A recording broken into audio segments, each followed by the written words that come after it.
পূর্বশত্রুতার জের ধরেই কি এই অগ্নিকাণ্ড?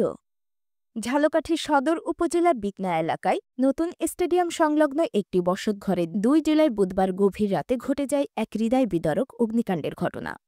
রাতের নিস্তব্ধতা ভেঙে হঠাৎ দাউ দাউ করে জ্বলে ওঠে ঘরের একাংশ।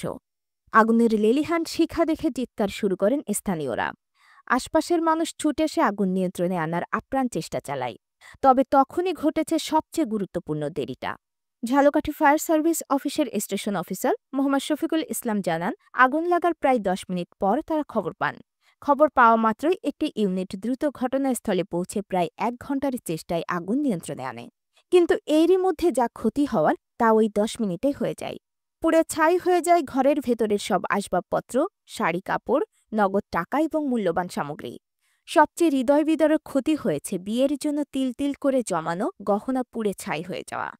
গোপালচন্দ্র দাসের ছেলে অভিজিৎ দাসের বিয়ের জন্য রাখা প্রায় ৫ লাখ টাকা গহনা আগুনে ভস্ম হয়। বাড়ির মালিক গোপালচন্দ্র দাসের দাবি, সোনাদানা, ফার্নিচার, জমি কেনার টাকা ও অন্যান্য জমানো অর্থসহ মোট ২২ লাখ টাকার ক্ষয়ক্ষতি হয়েছে। অন্যদিকে ফায়ার সার্ভিস প্রাথমিক তদন্তে ১০ লাখ টাকার ক্ষয়ক্ষতির হিসাব দিয়েছে। পাশাপাশি তার প্রতিবেশী অক্ষত বাড়িটিকে ২০ লাখ টাকার সমমূল্যে উদ্ধার দেখিয়েছে। এই ঘটনায় প্রাণহানি না ঘটলেও সর্বস্ব হারানো পরিবারটি আজ চরম সংকটে।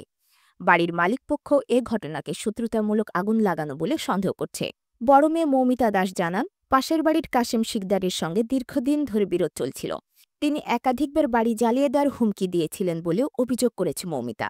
শেষ খবর অনুযায়ী ঝালকাঠি সদর থানায় মামলা হয়েছে। মামলায় আসামি করা হয়েছে ৩ জনকে: কাশেম শিকদার, প্রতিবেশী হাবু ডাক্তার ও তার ছেলে তারেক। এখন এলাকার মানুষের একটাই দাবি, এই সর্বশান্ত পরিবারটির পাশে যেন সরকার দাঁড়ায়, আর সত্যিকারের অপরাধীদের যেন দ্রুত বিচারের আওতায় আনা হয়। আগুন নিভে গেছে, কিন্তু পোড়া ঘরে এখনও চলছে কান্নার ধোঁয়া।